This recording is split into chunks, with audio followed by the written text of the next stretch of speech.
The world did not just lose a voice on June 25, 2009, it lost a containment field.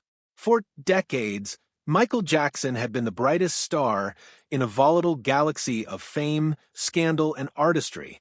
When he was laid to rest in the Holly Terrace of the Great Mausoleum at Forest Lawn Memorial Park in Glendale, California, the marble door that sealed his crypt did more than protect his body. It sealed a narrative.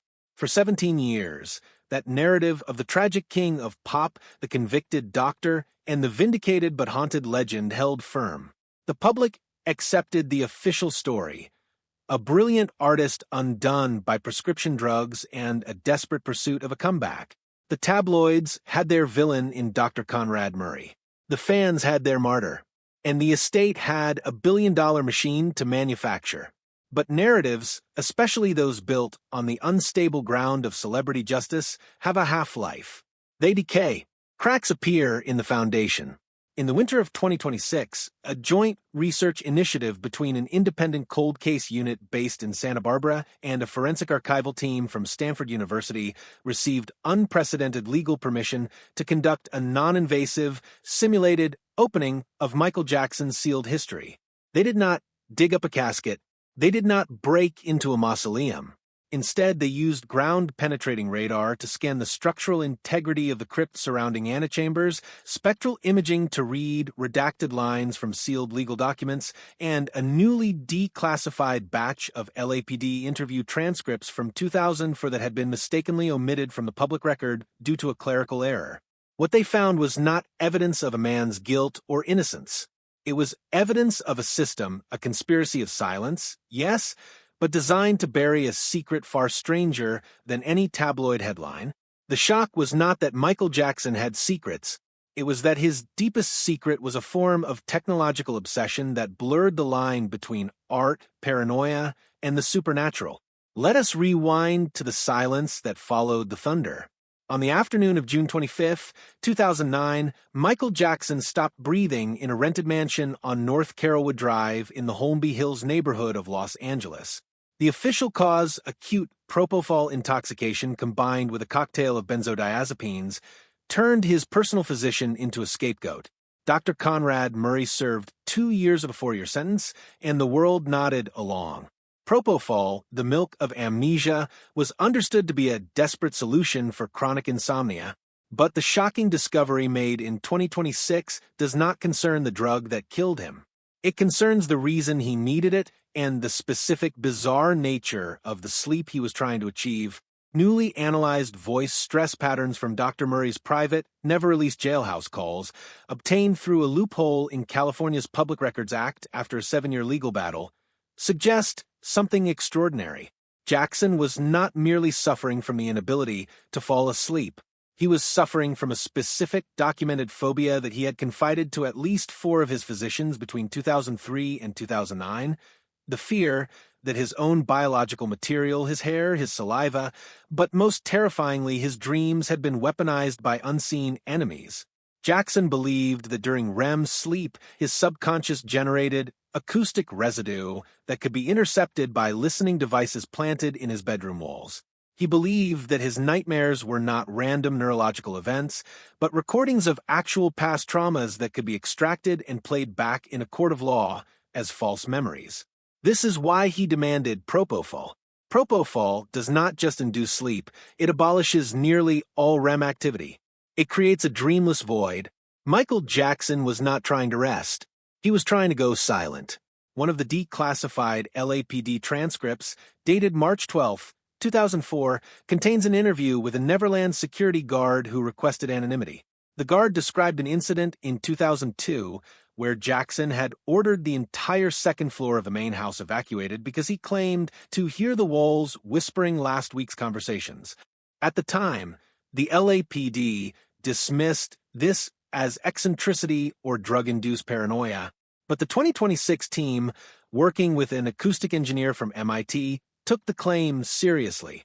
They obtained a construction blueprint of Neverland's recording studio, a separate building called the Havenhurst Studio. Using spectral analysis of the building materials, specifically the type of sheetrock and insulation used in a 1998 renovation, the team made a stunning discovery. The studio's walls were not built to standard acoustic specifications. They were built with a double layer of soundproofing that was entirely unnecessary for a professional recording space. However, it was perfectly suited to prevent something else: the leakage of very low-frequency subsonic tones, the kind generated by human speech, but an octave below hearing range. Someone had built a prison for sound. The metaphorical tomb cracked wide open when the research team gained access to a long-forgotten storage unit in Las Vegas, Nevada. The unit, registered under a shell corporation called MJJ Acquisitions, LLC, had been paid for continuously since 2001. The payments stopped in 2022 when the account holder, a former Jackson security contractor named Harold Wilton, passed away. Wilton's estate, unaware of the unit's contents, sold the locker at auction. The buyer, a memorabilia collector, initially found only mundane items: payroll ledgers, tour itineraries, a single sequin glove, and a box of unlabeled VHS tapes. Most of the tapes were blank, but one, labeled only with a handwritten date, November 19, 1992, contained a recording that has no precedent in entertainment history. The tape, which the team has verified through chain of custody analysis as authentic, features a 17-minute monologue by Michael Jackson, filmed in what appears to be a private library at Neverland. He is calm, dressed in a dark sweater, and speaking directly to the camera without a script. In the monologue, he describes a belief system he calls the Echo. He claims that as a child, during the early Motown sessions in Detroit, a sound engineer named Barry, no last name given, had conducted a series of vocal resonance tests on him and his brothers.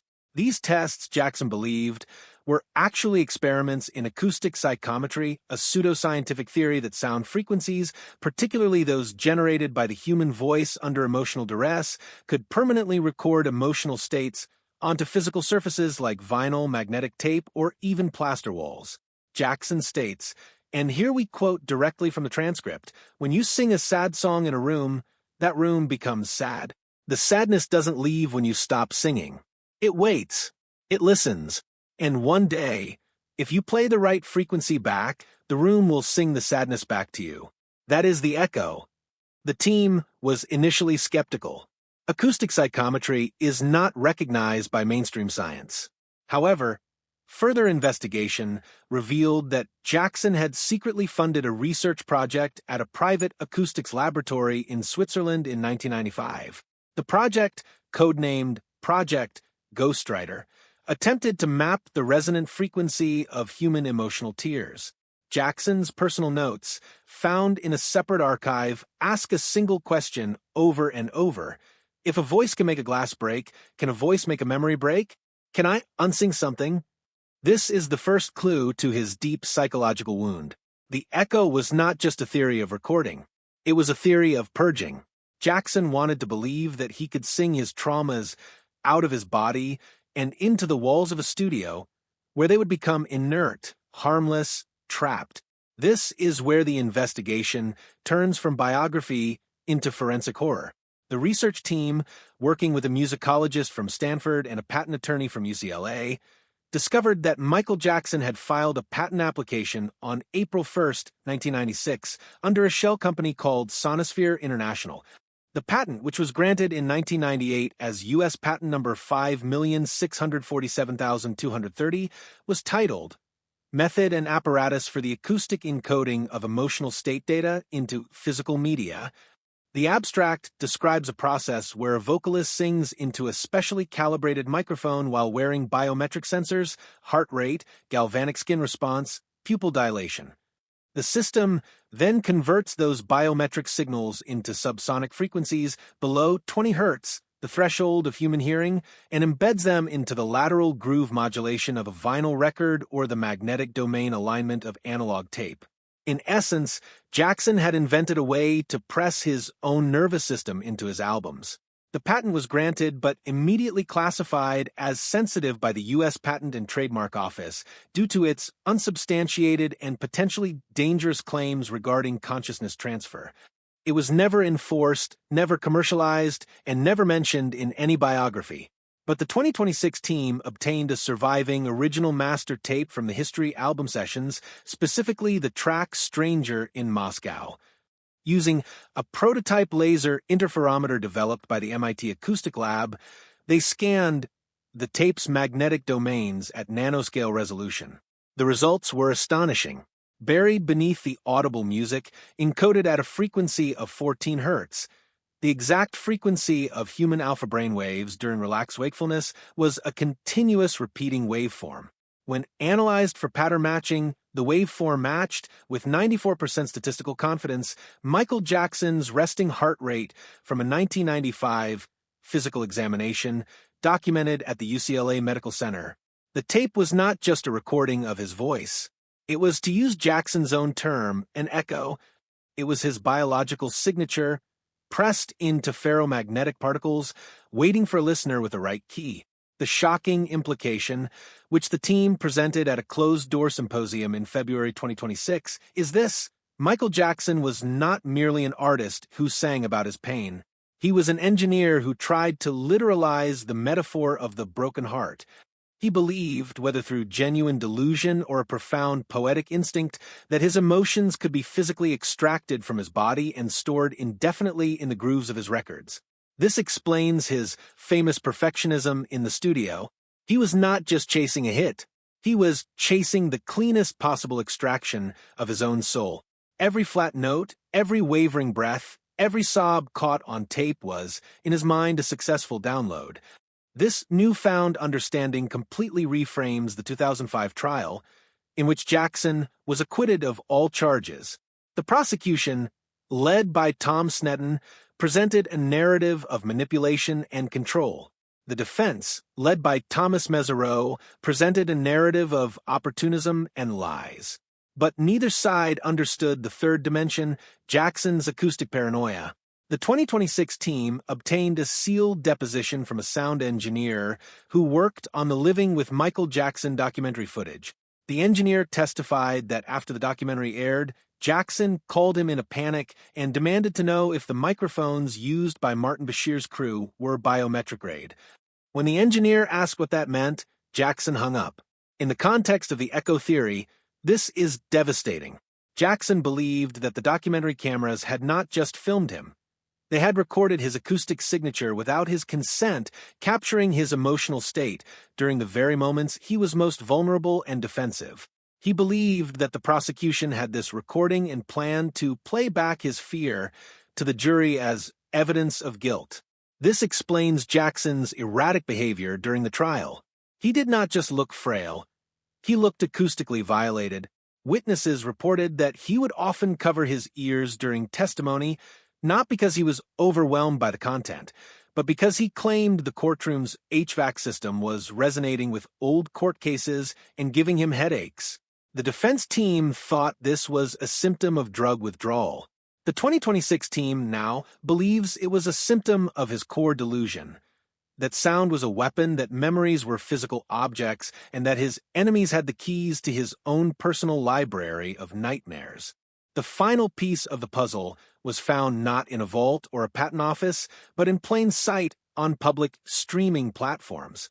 In 2009, just weeks before his death, Jackson approved the release of a posthumous backing track for the song Hollywood Tonight, intended for a remix album that was never finished. The track, which runs for 4 minutes and 22 seconds, contains Jackson's lead vocal, a choir, and a driving beat. But audio engineers in 2026, using a new AI-powered spectral decomposition algorithm designed for forensic audio analysis, isolated a subsonic layer on the original demo recording. When sped up by a factor of 12 and corrected for pitch, the layer reveals a single whispered sentence in Jackson's voice, repeated in a loop for the entire duration of the song. The sentence is this: the body is the needle. The record is the soul. The needle must wear down. The soul must not. The team's final report, published in May 2026, concludes with a statement that has sent shockwaves through the music industry, the legal community, and fandom worldwide. The conclusion is not that Michael Jackson was a criminal or a saint. It is that he was a unique category of tragic genius, a man who tried to cheat death not through cryogenics or religion, but through acoustic engineering. He believed that by encoding his emotional essence into his records, he could achieve a form of immortality that bypassed the decay of the body. The irony is devastating and complete. He succeeded. Every time a streaming service plays Billie Jean, a ghost in the machine activates.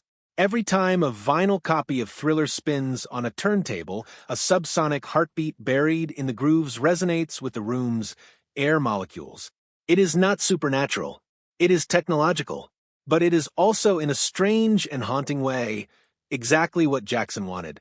The tomb they opened in 2026 was not the marble one in Glendale, California. It was the crypt of his own discography. They opened it by listening differently, not to the lyrics, not to the scandals, but to the spaces between the notes, the frequencies beneath the frequencies. And the shock is this: the king of pop never really left. He encoded himself into the very art that made him immortal. But it is not a peaceful immortality. The whispered loop on Hollywood Tonight ends with a single, barely audible sob. The acoustic psychometry suggests that Jackson did not successfully extract his happiness or his creativity. He extracted his fear, his isolation, and his desperate need to be heard. The echo is real, and it is crying. For 17 years, we played his music without knowing we were also playing his autopsy. The question now is not whether Michael Jackson was guilty of the crimes he was accused of. The question is whether we, the listeners, are complicit in a different kind of crime, the crime of hearing a man's trapped soul and calling it entertainment. The tomb is open, the silence is broken, and the king is still singing, whether he wants to or not.